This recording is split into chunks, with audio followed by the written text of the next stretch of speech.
Olá, irmãos, tudo bem com vocês?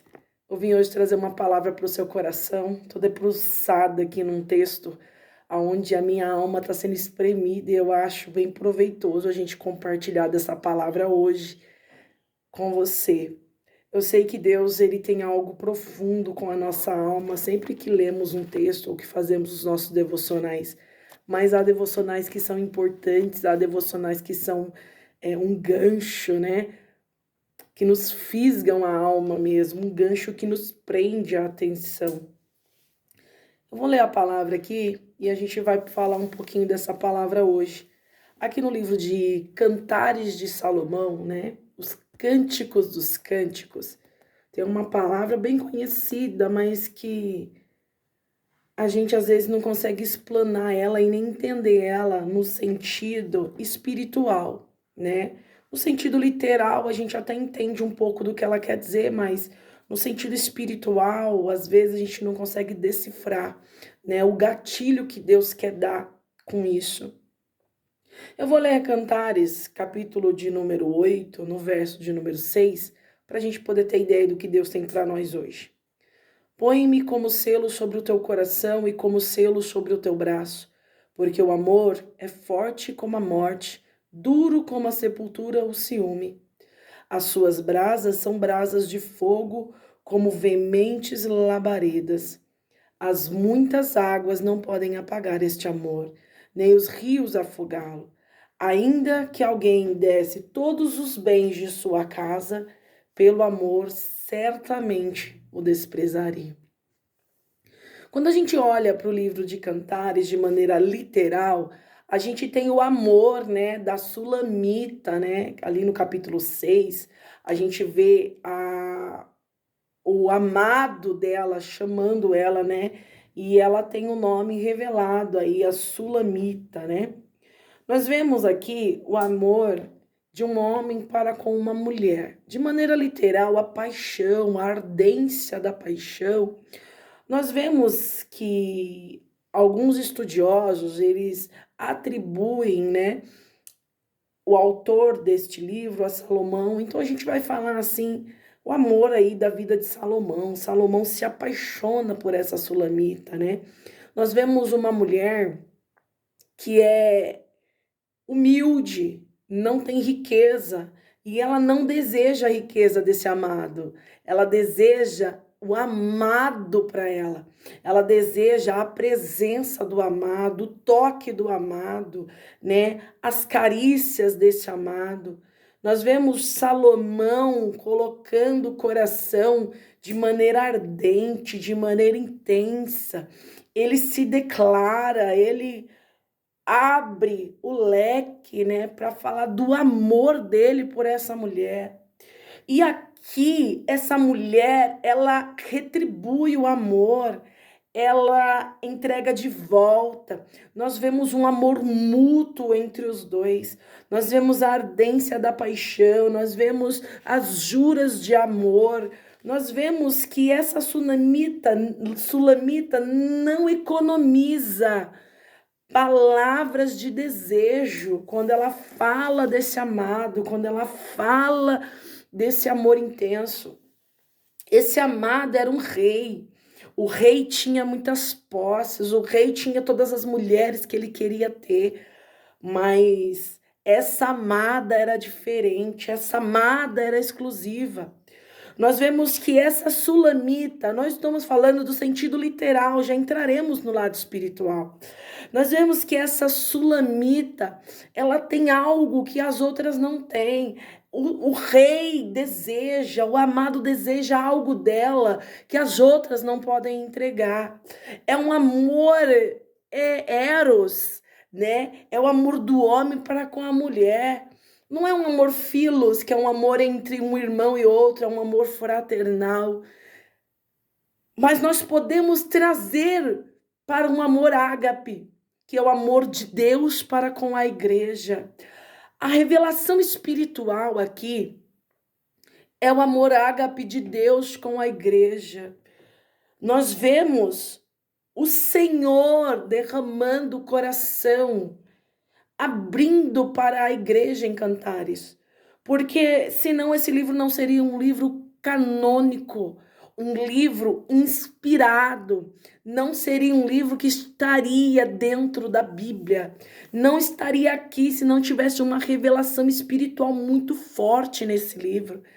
Nós vemos a revelação de Deus para com a sua igreja, aqui já não mais falando que a quer perto somente, aqui não há mais falando que a deseja somente superficialmente.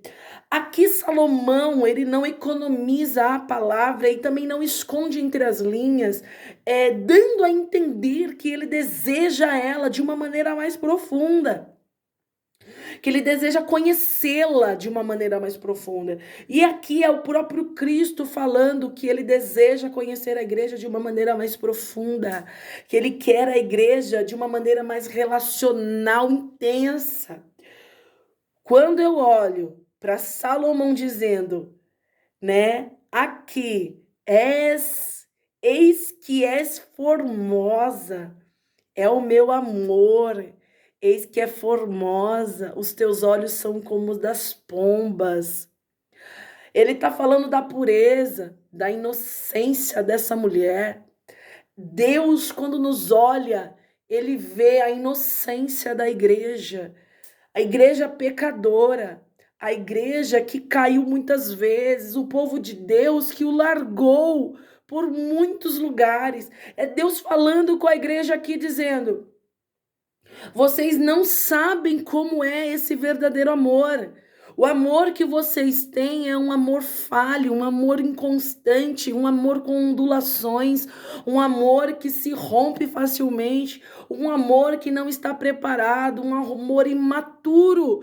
Mas Deus está dizendo para nós: o amor de Deus é constante, o amor de Deus é maduro, o amor de Deus é pertencedor, o amor de Deus deixa marcas, o amor de Deus não falha, as muitas águas não apagam o amor de Deus pela igreja.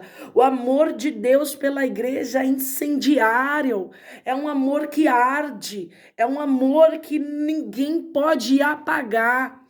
Você já viu alguém que está perdidamente apaixonado? Eu vou usar a frase da Sulamita aqui: está enferma de amor, está desmaiada de amor, está doente de amor. Quando você vê um amor tão intenso, uma paixão tão sedenta, ninguém pode apagar, irmãos. Ninguém. Irmãos, pode passar o que for, esse amor vai permanecer. Você já viu vários filmes de romance, você já leu vários romances, você já conheceu pessoas assim, que já amaram intensamente alguém, que paralisaram a sua vida, que deixaram de viver, que ninguém mais a interessava, passaram a vida toda sozinhos, porque aquele amor era o amor que preenchia ele ou ela. Então é isso que Cristo está dizendo. Exclusividade é um amor que não passa. Ele está falando que essa noiva, essa formosa, está dizendo para nós, Cristo está dizendo que é assim que ele nos vê e é assim que ele quer ser visto. Deus está falando entre as linhas que o amor humano não serve. Tem que ser um amor sobrenatural, o amor que o Espírito Santo vai gerar no coração da igreja, um amor que traz pertencimento total, um amor que fala de desfalecer. Eu desfaleço de amor, sustentai-me com passas, confortai-me com maçãs, porque eu desfaleço de amor, eu estou doente de amor, eu estou enferma de amor. Ela está falando, me consola, me alimenta, porque eu estou caindo pelos cantos, eu estou morrendo de amor.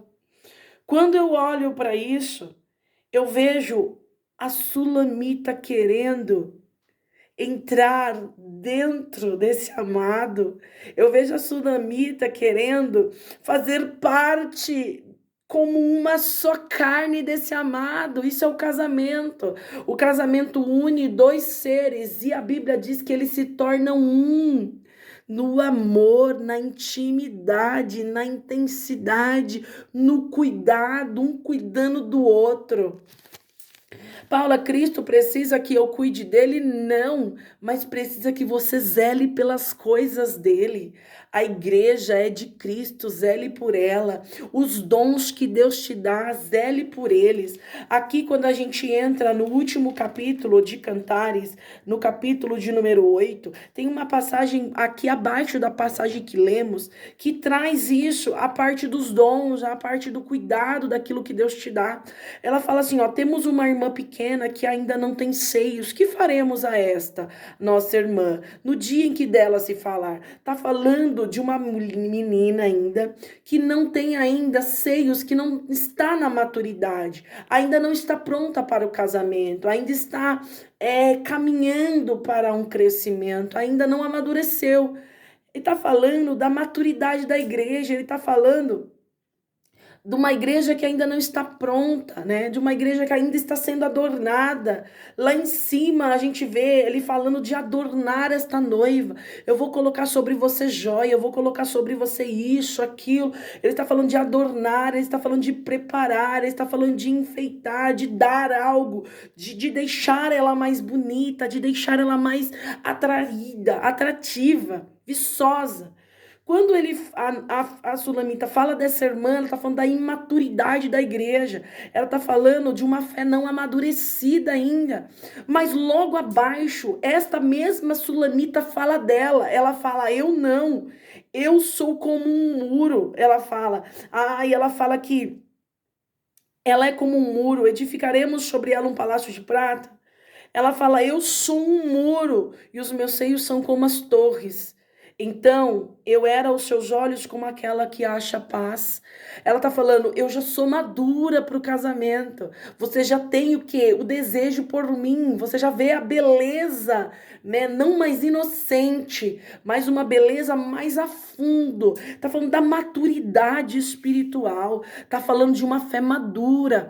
É a igreja dizendo, não, eu já estou madura para esse relacionamento. Eu já estou madura para essa intimidade. Eu já estou madura para ter essa troca de intimidades com o Senhor, ou seja, Deus, ele pode se revelar. Tá falando também aqui embaixo de uma vinha, que Salomão tem uma vinha que pertence a ele, e ele entrega aos guardas para que eles trabalhem nessa vinha, ele entrega a alguma pessoa para administrá-la, e elas entregam a Salomão o fruto da vinha, que é 1.000 peças de prata, entrega para Salomão. Então eles trabalham na vinha, entregam para Salomão. Logo abaixo a Sulamita diz, a vinha dela pertence a ela. Ela fala, a minha vinha não, a minha vinha pertence a mim, está diante de mim. As 1.000 peças de prata são para ti, ó Salomão, e 200 para os que guardam o seu fruto.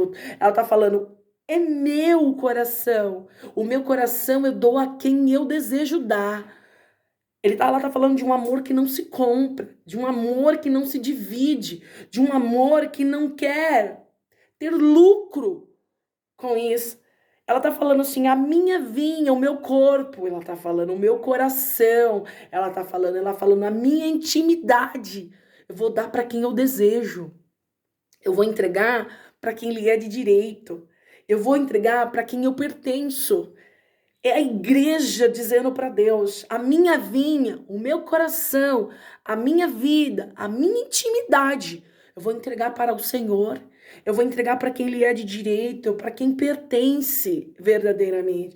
E ela fala de maturidade aqui. Aqui, claro, de uma maneira mais espiritual, eu estou dizendo para você. Ela está falando da maneira literal, que a irmã dela não é ainda madura, que ainda a irmã dela não está pronta para o casamento. Ela teme por ela quando falarem aí da irmã dela para casamento, porque ela ainda é uma menina. Mas logo abaixo ela fala, eu não. Eu já sou uma mulher atraente, eu já sou uma mulher que os seios aparecem, eu já sou madura para o casamento. Ela está falando de dois extremos. Aqui a Bíblia está dizendo de dois extremos, de uma igreja não madura e de uma igreja amadurecida, de uma igreja que tem fidelidade, de uma igreja infiel. Está falando de uma igreja que tem compromisso, de uma igreja que não tem compromisso. Está falando de uma igreja que tem dedicação, de uma igreja que não é dedicada. Está falando de uma igreja que entrega amor exclusivo a Deus ou de uma igreja que não entrega amor exclusivo a Deus. Por que há uma dificuldade tão grande de nós sermos constantes, fiéis a Deus?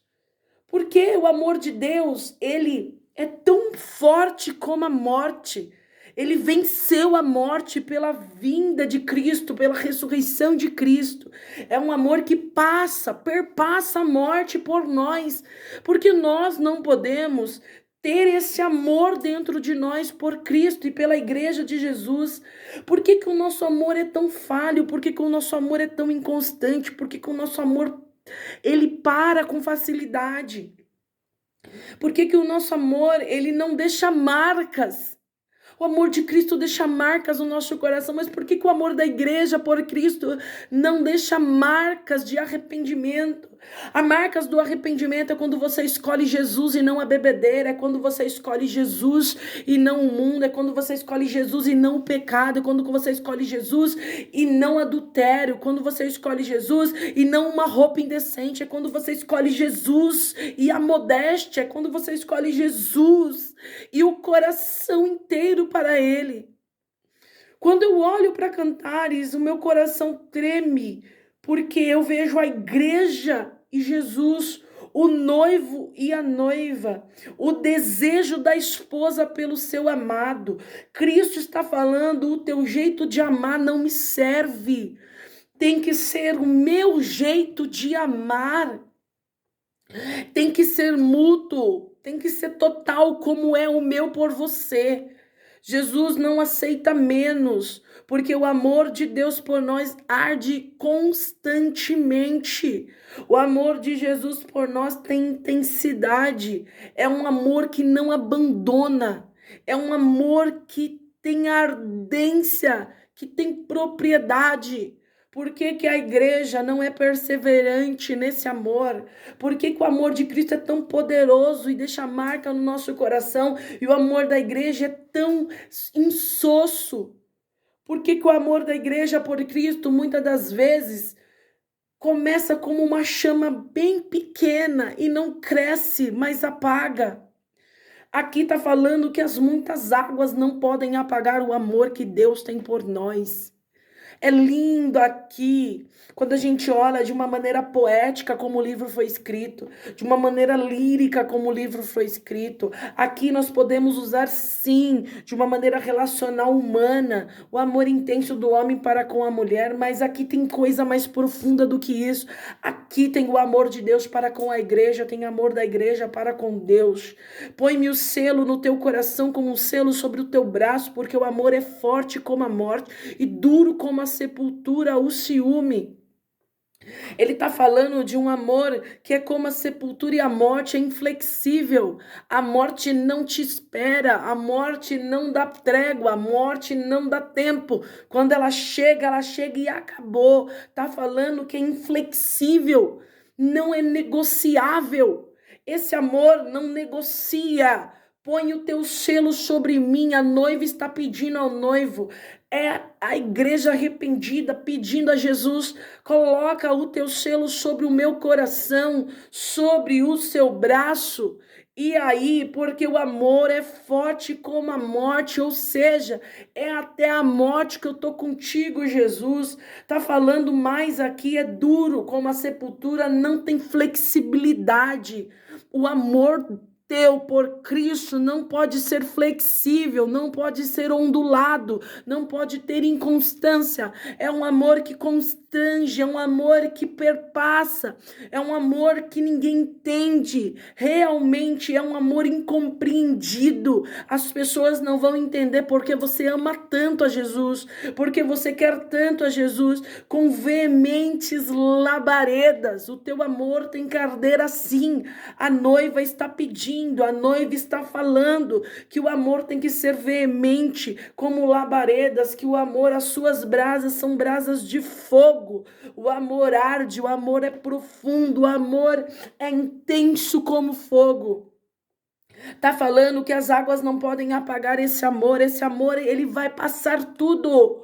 E ele vai permanecer. O amor vai passar por tantas coisas e ele vai permanecer. As suas lutas, as suas aflições, os seus momentos difíceis vão passar. E o amor que você tem por Jesus tem que ficar, tem que permanecer. Ele está falando aqui, Jesus, o Cristo, a revelação do Espírito Santo, está falando de um amor exclusivo, de um amor intenso, de um amor que continua procurando sempre a Deus. Não importa se no momento da dor, se no momento da alegria, é um amor que busca constantemente por Deus. É um amor relacional, um amor que busca conversar, orar, um amor que tem sede, quer estar perto de Deus. A igreja precisa despertar para o verdadeiro amor. O verdadeiro amor lança fora todo o medo. Lá no livro de Pedro, quando Pedro fala em 1 Pedro que o amor lança fora todo o medo, é esse amor, um amor que confia.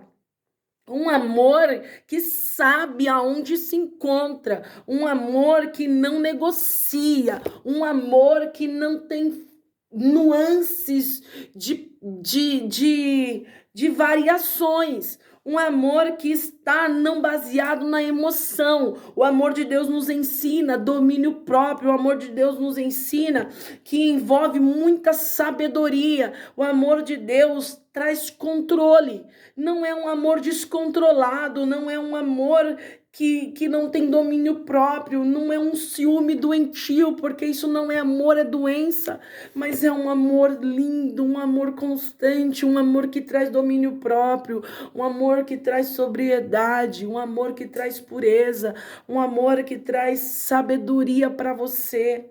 O amor de Cristo arde constantemente no teu coração e tem que ser mútuo.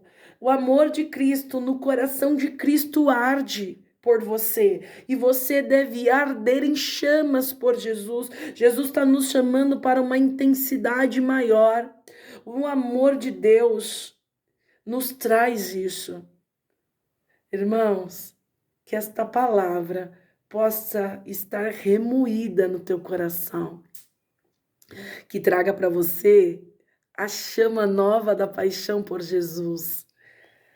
Que esta paixão seja cada vez mais intensa, que essa maturidade chegue na nossa vida, que nós nos tornemos realmente uma noiva pronta, aspirante para o casamento, uma noiva que deseja as bodas com o seu noivo. Nós vemos inúmeros símbolos, né? Quando Deus fala da noiva ou do amor, né? Para com a noiva. Ele fala de inúmeras coisas. A vinha é um símbolo, né? Que ele está falando, né? Do coração, ele está falando da vinha, que ele está falando da noiva, ele está falando de algo que é fechado, algo que é somente dele, né? Quando ele está falando disso, ele está falando que é assim que Jesus te vê. Você é uma vinha, você é um jardim fechado, você é algo que pertence a Deus. Você é algo que traz prazer ao Senhor. Você é algo que traz emoções ao Espírito Santo, porque o Espírito Santo é considerado uma pessoa por causa das características que ele traz. Ele chora, ele geme, ele ora, ele conversa, ele é consolador. Ele traz algumas características humanas e com certeza o Espírito Santo é a parte Vamos trazer aqui de uma maneira pobre a parte emocional de Jesus, de Deus. Vamos dizer que o emocional de Deus é o Espírito Santo. Então, ele consegue sentir as vibrações do teu coração quando o seu coração está com ele. Ele consegue sentir o sabor das carícias de amor quando você geme de chorar na oração. Ele consegue sentir o toque da igreja quando a igreja o abraça em confiança. Ele consegue sentir que é dono dessa noiva quando essa noiva o atrai pelo coração arrependido. Quantas vezes essa sunamita chama o amado? Quantas vezes ela fala, o meu amado é meu e eu sou do meu amado? Mais de 30 vezes. Isso indica que a sunamita, ela quer um relacionamento pessoal e íntimo com esse amado. Jesus consegue sentir as vibrações do seu coração. Ele consegue sentir o tremor da sua boca quando você chega gemente para a oração. Não é assim quando a gente vê um amor da nossa vida? A nossa mão treme, soa, a nossa boca treme. A gente não sabe nem o que falar, porque a emoção é tanta, né? A gente entrega tudo, sem reservas. A gente não tá nem aí se a gente vai sofrer. A gente não tá pensando se esse amado vai nos trair. A gente não tá pensando se esse amado vai fazer algo para nós. É o verdadeiro amor que não espera nada em troca. Nada. Não espera no primeiro momento nem fidelidade, porque você não está importada com isso. Você tá se importando, sabe com o quê? De viver esse amor, não é? Então, que Cristo possa estar dentro de você como realmente um amado da tua alma. E você possa dizer hoje na sua oração, eu sou do meu amado e o meu amado é meu. Fica essa palavra no teu coração, que Jesus possa agradar o seu espírito e a sua alma através dessa palavra. Amém? Fique com Deus.